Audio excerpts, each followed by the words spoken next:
Compass just filed a lawsuit against Zillow. We're going to discuss what this lawsuit is all about and how it impacts the industry. Stay tuned. This episode of Keeping It Real is brought to you by Real Geeks.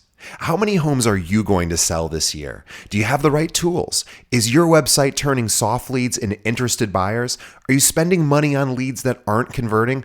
Well, Real Geeks is your solution. Find out why agents across the country choose Real Geeks as their technology partner. Real Geeks was created by an agent for agents. They pride themselves on delivering a sales and marketing solution so that you can easily generate more business. Their agent websites are fast and built for lead conversion with a smooth search experience for your visitors. Real Geeks also includes an easy-to-use agent CRM. So once a lead signs up on your website, you can track their interest and have great follow-up conversations. Real Geeks is loaded with a ton of marketing tools to nurture your leads and increase brand awareness. Visit realgeeks.com/keepingitrealpod and find out why realtors come to Real Geeks to generate more business. Again, visit realgeeks.com/keepingitrealpod. And now, onto our show. Today's episode is brought to you by Corded.io. Are you looking for agents to join your brokerage or team? Now, as a real estate recruiter, I can tell you the answer is always yes. But most agents aren't looking to move right now. So how do you know who to contact? Well, what if I were to tell you there's a recruiting and retention tool powered by artificial intelligence that shows you exactly which agents in your local market are looking to leave their brokerage right now and which agents at your own firm are also looking to leave you? Now, I've been recruiting realtors for 15 years and I've hired over 2,000 agents. I can tell you with no exaggeration, this is the tool I've been waiting for. Corded's AI looks for trends across dozens of variables for each agent in your market and shows you which agents they believe are likely to move. Not only does it do that, but Corded's AI went and visited my recruiting website and read everything I offer. So now when I'm recruiting, Corded's AI tells me exactly what to say based on that agent's needs and what my brokerage can offer. It even writes emails for me. I've never seen anything like it, and I use it every single day. Now, if you are looking to grow your brokerage, Corded.io is the best tool out there. Visit Corded.io to schedule a demo. Again, that's Corded.io. And now, onto the show.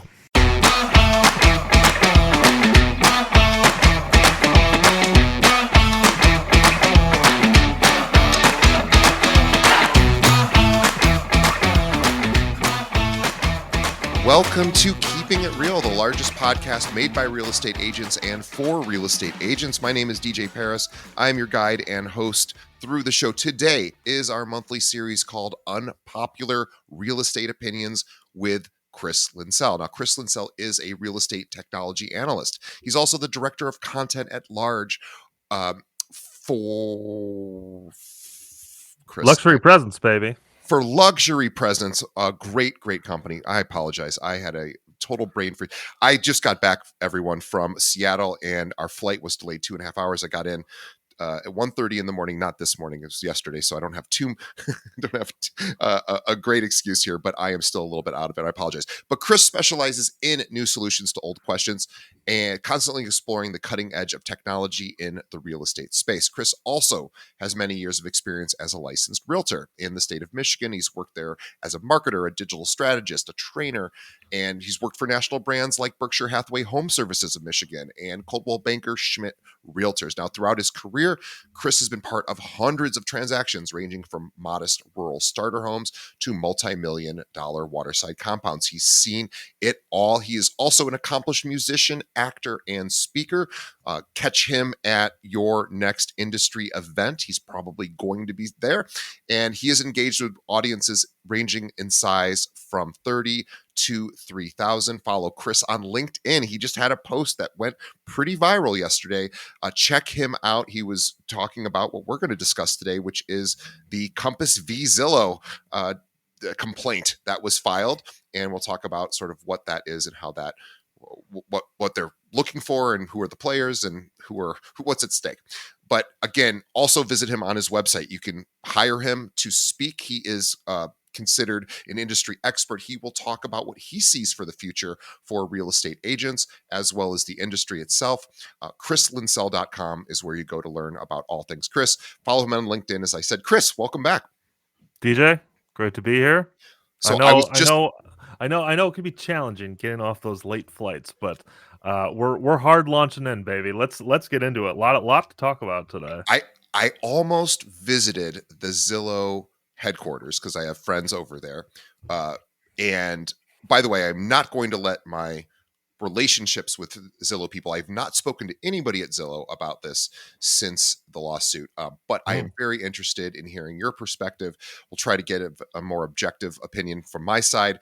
You'll have your own opinions as well. hmm And it's very interesting. So this just happened yesterday, and it's important because it really speaks to a larger concern, which is about fractionization. I think hmm what we're talking about, if you haven't heard, is that Compass filed a complaint against Zillow due to the way that they are handling the Compass private listings. So, can you share, Chris, just a little bit about exactly what the issue is?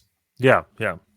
So at its core, what we're talking about is an extension of a conversation that you and I have had, and that a lot of folks are having in the industry around a singular topic, which is clear cooperation. If you're not in the loop on this, the clear cooperation policy from the National Association of Realtors stipulates that anyone who is participating in the MLS, anybody who is a realtor and is listing property for sale, you must list this property for sale using the MLS within 24 hours or 1 business days. It's not actually 24 hours, it's technically 1 business day.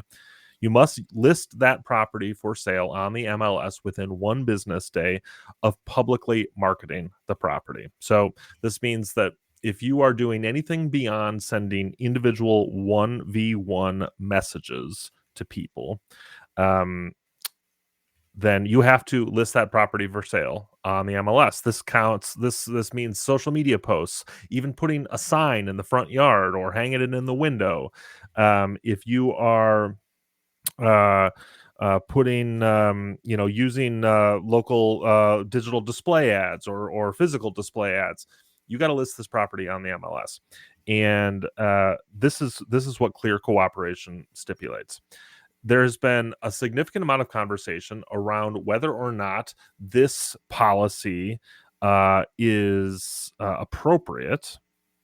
Arguers for clear cooperation say that without a policy like this, the result will be a fractured market where consumers do not have full access to all of the inventory, and thus preventing some buyers from having access to potential purchases, and potential sellers not having access to the full exposure of the market, thus creating an artificial price for their property, likely not high enough, because laws of supply and demand would suggest that the more exposure a piece of inventory has to the market, the likely higher the price will go, because you'll have more potential buyers involved.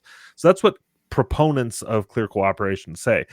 Detractors of clear cooperation say sellers should ultimately be in control of how their property is marketed. If you want to list your property for sale, you should be under no obligation to list it on the MLS. And in large part because the MLS has created all sorts of agreements with third party providers that offer those third party providers access to all the data that is created using an MLS. For example, Zillow, the way that Zillow populates its listings on its website is through IDX agreements with MLSs. So they download all of the data in real time, practically, from local MLSs. That's how the information on Zillow is populated there. Nobody's manually going to Zillow, I should say, 99.9% of people are not manually going to Zillow and entering information about listings. It is all shared via these third-party IDX agreements with local MLSs.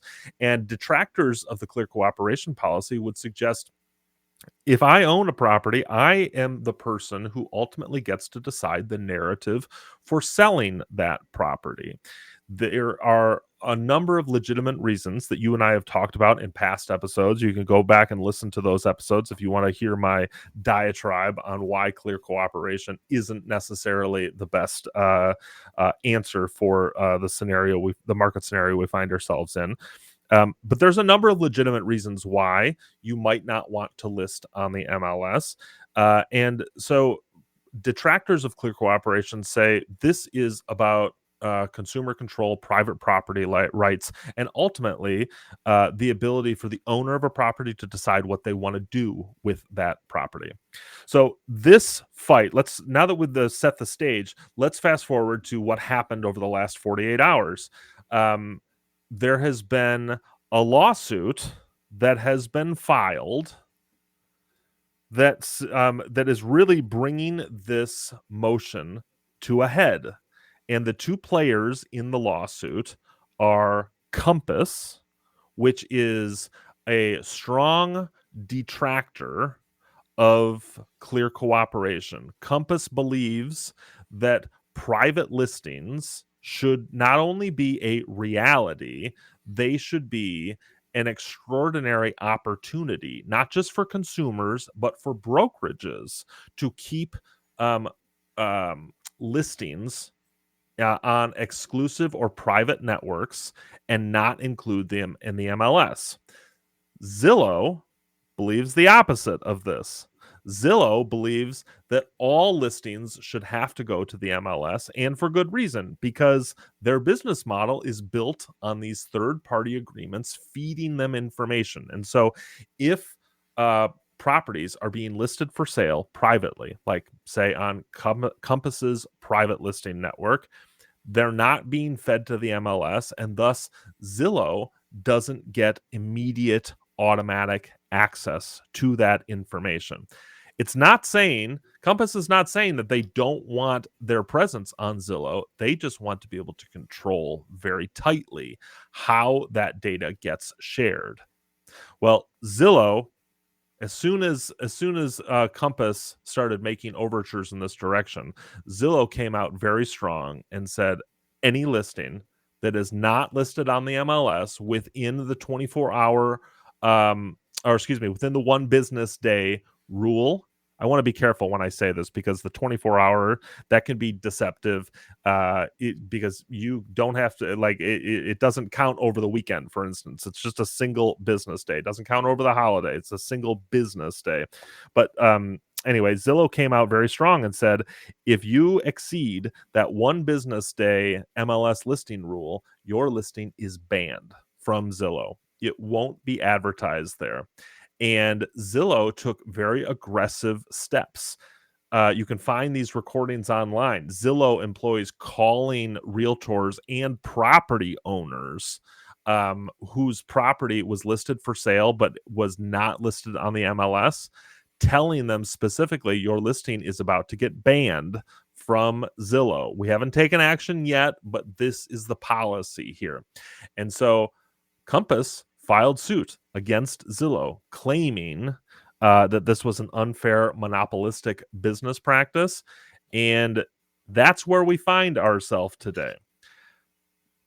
It's a very difficult sort of entanglement because Zillow, despite not being a government entity, a privately owned company, is in some ways it is in most obvious way the preeminent place that people search for homes in America. So we have, I don't know what their stats are at now, 250 million unique users a month, maybe more. They certainly touch, I think their stats told me something like 93% of all residential real estate transactions touch Zillow at some point. So there's a challenge here that the vast majority of users people who buy and sell homes are going to use this product, which is free. And so, but it is a privately held company. So Zillow gets to define the rules of engagement. Yep, 100%.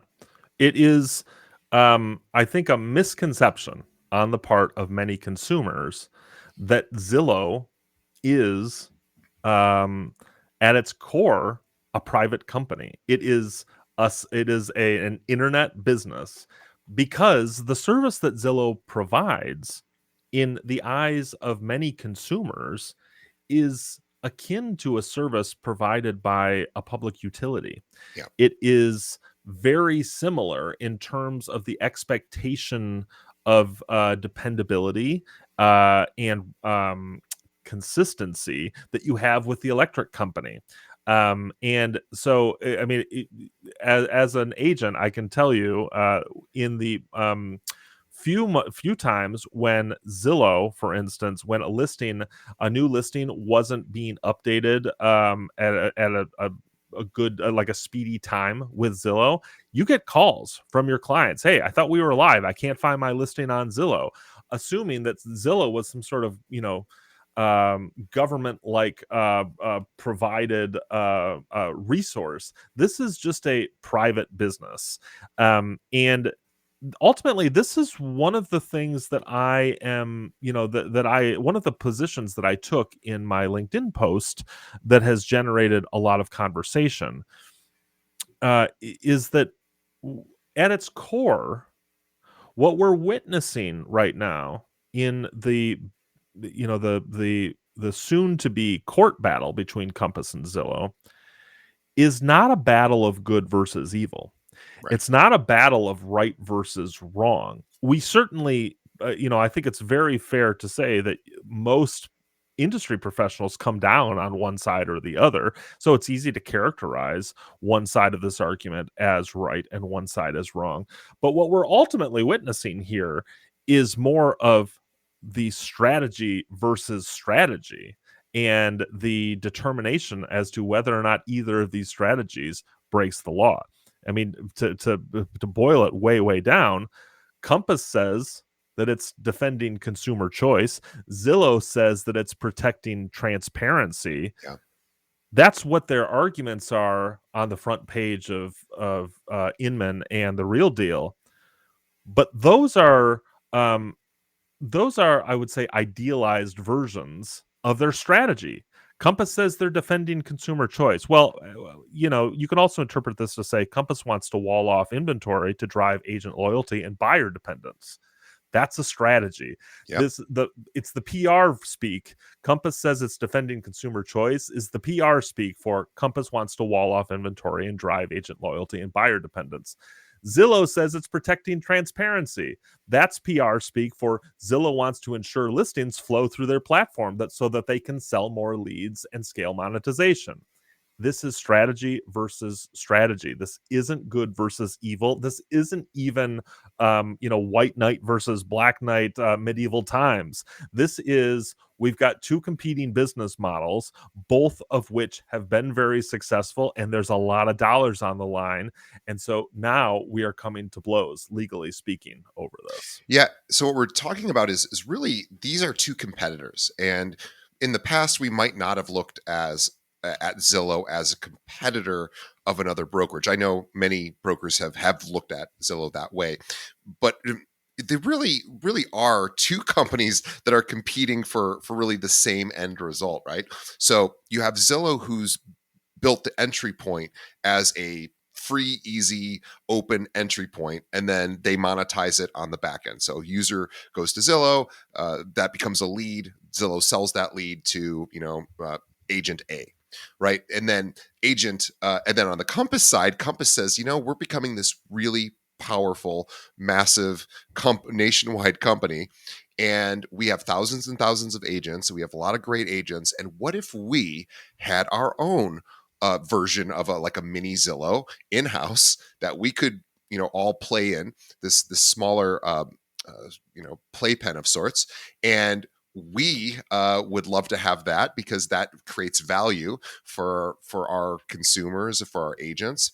And you have these two, but the challenge, of course, is that everyone does at some point flow through Zillow. So Compass says, hey, we want our stuff on there too. Hmm. And so ultimately, where does this leave us? Where does this leave us as an industry? Where does this leave us as operators within an industry whose primary responsibility is to our clients? This is a question ultimately that I think a lot of agents are asking themselves, especially at inflection points like right now. Um, but I want before we talk a little bit about what agents could do, I do want to provide one other little piece of background, which I think is valid here.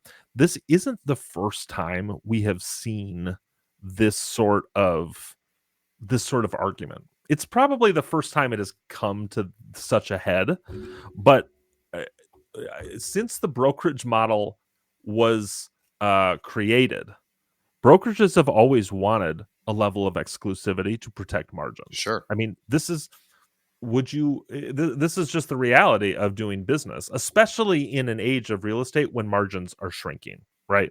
Like brokerages are going to look for every opportunity that they can to create a level of exclusive value, such that they can add dollars to their bottom line. This isn't evil. This is capitalism, right? Absolutely. Um, Platforms like Zillow, but platforms at large have always wanted a level of universality. They need that level of freely open information so that they can justify charging the people that they do charge for premium services. If you think that this is new, I'd like to point out a small internet startup that was called the Facebook at one point that started offering their services to people for free because they wanted a universal inflow of information such that they could turn around and monetize parts of their business, premium services to particular advertisers or to people interested in that audience. This is not new. Zillow did not invent this. They are running this playbook in our industry in a way that other people are not doing at this level, but this is not a new playbook either. Like this is history repeating itself. Yeah, the Facebook analogy is a good one. I was thinking about that earlier, and it really is very similar. It's a very similar strategy, and there's a monetization aspect of it. And as you said, this is just company versus company, strategy versus strategy. I don't see a good or bad here. I just see one company upset that another company doesn't like it has different rules for Mhm. that. Yeah, And 100%. I don't know how much merit there is in this lawsuit. I don't know. I'm not a legal analyst. I would be curious to know, is there a real case here? Because of course that's up to the lawyers in the courts, but it I don't know. It seems like there's a private company and another private company, and they're doing business in different ways. I don't Mhm, know if laws have been broken. I certainly don't know what laws there are to protect. But if we talk about this in the interest of public good, mhm, then I think we maybe shift the conversation to what should be, what should be out there, and mhm. maybe that's a bit of fantasy sort of conversation. But if we do think about what would be in the best public interest, eh, how would you start to sort of craft, you know, um, a, a some sort of product Mm, or service that mm, could sort of replace, or not replace, but supplement mhm. what these private companies are doing? Well, I'll say one thing. Uh, the toothpaste is out of the tube here. So there is, I think, to some degree, the ideas that I'm about to share with you may frankly not be realistic any longer, because we have, the train has left this station. We can't go back to um, before these business models existed without significant unwind and, I mean, frankly, financial destruction of large parts of the industry. So take this with a grain of salt. The easiest thing to do here is the National Association of Realtors turns around and says, guys, you have IDX agreements with every single, every MLS has IDX agreements with third-party vendors. We happen to own the majority of, or at least stakes in, just about every MLS in the country. We are not going to be renewing any of these IDX agreements. Starting today, the contracts that are in place for IDX on MLSs will expire, and they will not be removed. They will not be renewed. At the same time, we are reclaiming operating control of the domain realtor.com, and we are transforming realtor.com into a national MLS, such that there is no longer an IDX element to business. Realtor.com is the place where MLSs all feed to and operate. And we'll jump in real quick for those that don't understand what IDX is. That is the data feed from the MLS to the third party. So this allows for, personal websites to showcase MLS listings, Zillow to showcase MLS listings. This is the feed itself is called IDX. Yeah, that's right. Internet Data Exchange. So the National Association of Realtors could just turn around and say, listen, it won't happen overnight because there are contractual agreements in place, but we are sunsetting IDX. We are going to create a national multiple listing service. This is where the source of truth for all properties listed for sale using the MLS exists. You are either here or you are not. That's it.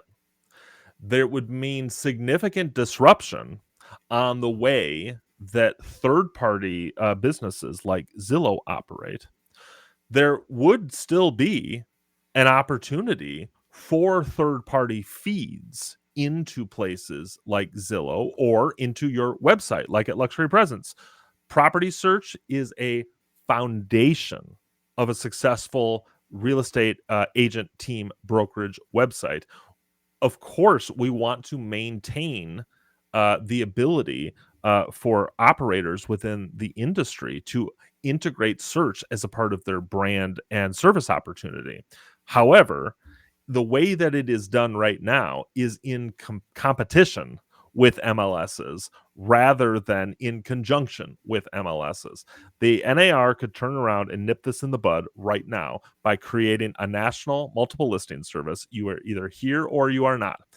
The other thing that would need to happen in conjunction with this is the National Association of Realtors would essentially need to remove clear cooperation as a requirement for participation on the MLS and open the door to private listing services becoming an option for people who are selling their home. But I would provide it with a caveat. I would say that ultimately the decision to list privately, the decision for a consumer to say, I don't want to be part of the MLS, would be a temporal one, which means instead of having a clear cooperation policy, we put a cap of this property has like a 60-day max private listing window. After 60 days, it goes to the MLS. And if a private sale occurs, that all sale data is reported to that national MLS. Now, there are a ton of regulatory issues with this. Not in the very least being that different states have different reporting requirements, privacy requirements, The laws in Illinois and Michigan and New York and Florida are different. And so, yeah, we would have some significant regulatory red tape to sort through. But by standardizing this and removing the debate as to whether or not this is a public versus private conversation, which it's really not. It is a controlling the front door, the digital front door of real estate conversation. If we remove all of that and just make a single front door, we stop all of this argument. The other thing, the other element, that is important here, but very unpopular. So come at me if you don't like what I'm about to say. I think that the National Association of Realtors should accept the same level of regulation that public utilities accept when it comes to the provision of this information. Your electricity is not delivered by the government. It's delivered by private companies that are super regulated by the government. The National Association of Realtors delivery of real estate market data should be subject to the same scrutiny as utility companies, because ultimately this has become a utility.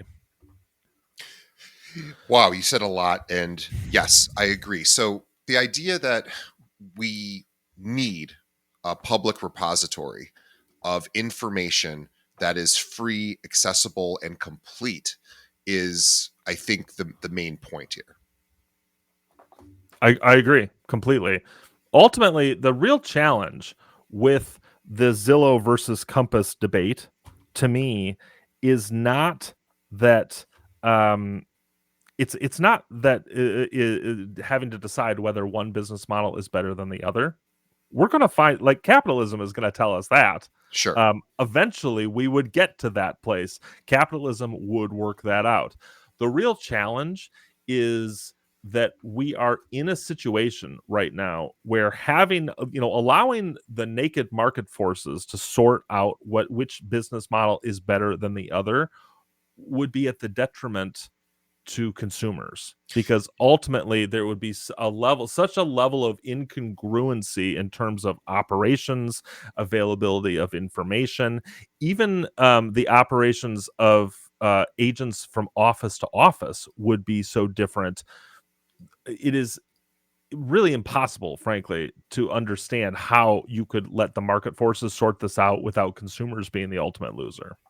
I see a huge opportunity here, and maybe it's a pie in the sky idea, but for the National Association of Realtors to really think about our inaction, our sort of hands-off approach to dealing directly with the consumer, the buyers and sellers themselves. We've basically got two different hands that reach out to buyers and sellers, which is we have the digital hands, which are the Zillows of the world, and then we have the agents of the world, and they're basically doing providing all this information. What if we, as an organization, provided the information? We provide the information, and then the business models kind of go their business model way and battle it out, duke it out. It seems that there is an opportunity here to be these. It's funny. I was wanting to look up a military record for somebody, and I'd never done that before, and I didn't really know where to do that. But there is a central repository of military records, and so I was able to find that. I would love for there to be some version of that, for homeowners, for that is a public, some sort of public work, public good, some sort of NAR sponsored thing. This would be an opportunity for them to really establish themselves, I think, as really the thought leader, and also create a direct connection to the people they have really ignored this entire time, which is the homeowner. Is the big challenge. I was just taking a note as you were saying that about, and I ultimately I wrote a couple of things, but I deleted it all, and it just ended up writing a single word, which is how. Yeah. Despite how valuable that sounds, you're talking about a systemic, foundational level service that would require us to essentially go back to square one in the way that we think about the real estate industry at large. It's not impossible, but huge there are huge businesses built on the existing system, and the existing system isn't serving consumers the way that it was prior to these businesses emerging. And so despite how valuable that would be, the challenge ultimately becomes what is actually feasible given the real-time market limitations. And to me, honestly, the thing that I feel the most comfort in, that I come back to on this conversation, is that the best way through this is the same answer to just about every question that it gets posed in this space, which is the local expert agents. Yeah. The local experts who are I just did an interview, or just published some interview copy, or some interview videos with a realtor from New York. Her name's Trisha Lee. She's a member of Ryan Serhant's team. She's on the Netflix show Owning Manhattan, and she told me about her perspective on how realtors are the original influencers. They are the people before social media it took rise, and the idea, the job title of influencer was created. Real estate agents were the ultimate influencers, because nobody knew their community, their market, their homes, the businesses, the dynamics of their area, and of the local real estate climate. Nobody knew that stuff better than real estate professionals. And those folks had a unique set of influence over the clients that they served. And so, to some degree, I am comforted by the fact that even though these large systemic changes are unlikely to occur in any kind of realistic fashion, despite the fact that we're going to go through some big systemic conversations with lawsuits like Compass v. Zillow, the ultimate answer here happens on a block by block, dirt road by dirt road basis, with the local experts advising clients 1v1, understanding exactly what's best for individual clients, and developing themselves as a go-to resource for their community that they serve, not the internet at large. Because at the end of the day, if you have a reputation in your market for being the most knowledgeable professional for whatever community it is you are serving, your clients may start their home search process or their home sale process on places like Zillow, but they're going to finish it with you. And that right there, to me, is the ultimate comfort for the confusion and uncertainty that the situation can create. Correct. But what if that local expert doesn't have access to all of the properties in that market? It's an interesting question, but I would pose to you the following response in the form of a question. If you are the ultimate expert in a market and you do not have access or knowledge on part of the inventory, are you the expert? Yeah, it's a good point. And I'll make another Trisha Lee reference. By the way, if you want to watch the full interviews, you can go to the Luxury Presence YouTube channel. Trisha Lee, the most recent guest on Luxury Presence's The A-List. It's fascinating content. Little plug there. But listen, if I'm going to harken back to another Trisha Lee point that she made in the interview, which is, if your goal is to be the real estate expert of New York City, you are going to fail. That is like trying to be the expert on all things wheat. You cannot. This is way too broad of a category. You cannot serve all things New York City, because New York City is made up of hundreds of different communities. Chicago is made up of 77 unique identified neighborhoods. Yep. If you think that you are going to create your business by saying, I am the expert in 77 places, unless you've been around for 50 years, there is just no way that is going to be possible. And even then, I don't think it's possible. if you don't, I think your point is well taken, that having a bifurcated or a divided inventory market where there are certain places where some inventory is listed and certain places where other inventory is listed, I can understand the point about the challenges that that creates for consumers. Hmm. We are also at the front edge of disruption. Yeah. So things are the worst that they're going to be right now. And two, if you are the local expert in that particular community and there are homes or inventory that you don't know about, I would venture to say you are not the local expert. You are an enthusiast with the opportunity to become an expert, but you need to get more educated. You need to get more access to more resources if you want to claim that expertise. That's a really strong point. What you've essentially just done is take this macro issue and really brought it all the way down to this narrow alleyway. Because at the end of the day, what can an individual agent do? Learn all of the inventory in their market, because the big boys are going to be battling um, the ability to see these listings. The battle for where these listings are going to be viewable is going to be left up to the courts and the National Association of Realtors, and we'll see, and the MLSs as well. What will happen to these databases?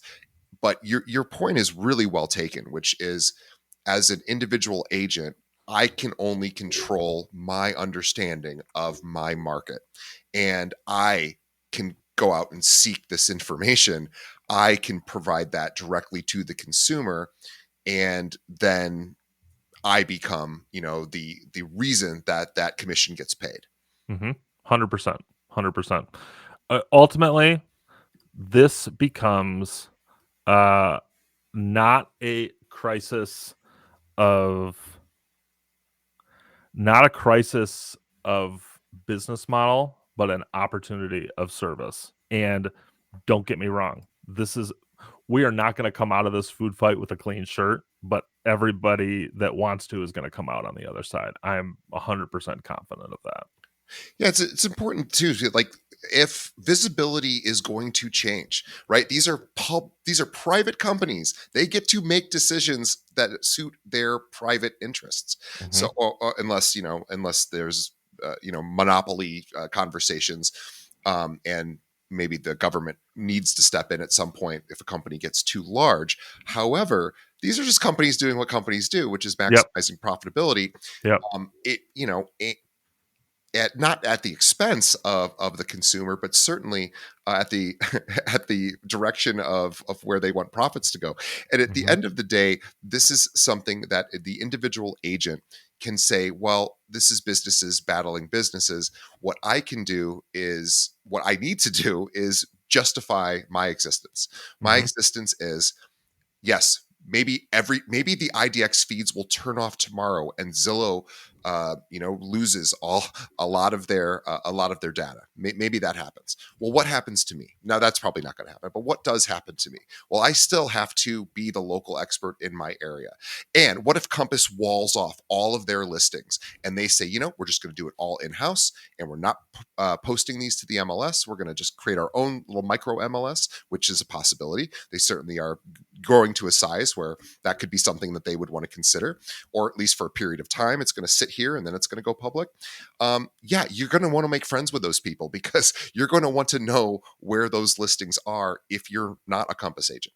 So that, I think, is the point that you made is so well taken, which is, you're still doing your job. You're still finding all the inventory that exists, and you're still trying to provide that inventory, and you're just going to collect it maybe from different places going forward. There's going to Hmm. be a number of different streams, and there's not going to be one repository unless National Association of Realtors steps up, develops this product, provides it to everyone as kind of a checkpoint,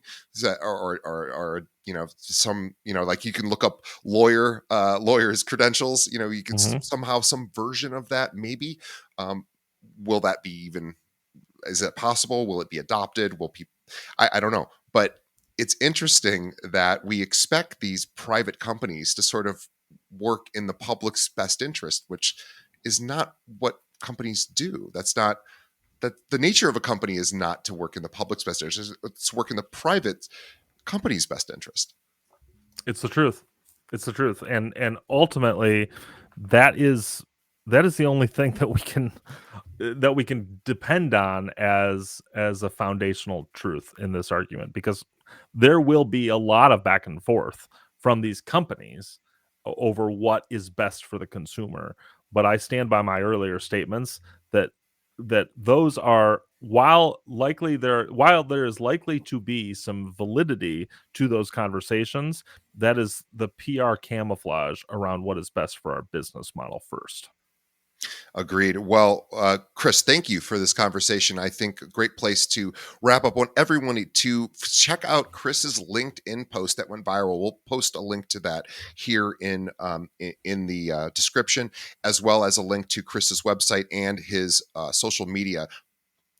But chrislinsell.com is where you can go to learn about all things Chris. Chris regularly speaks at industry events, including the National Association of Realtors. He has spoken at Inman and just about every major, noteworthy sort of congregation of agents. Chris is usually at the forefront talking about issues like this. So follow him on LinkedIn, check him out on Twitter as well, and also check out Luxury Presence to see what he is doing over there with all of these data feeds. What are they doing? So, Chris, thank you for your insight and your perspective. Once again, it is well needed. And boy, it's fun just to kind of watch to see.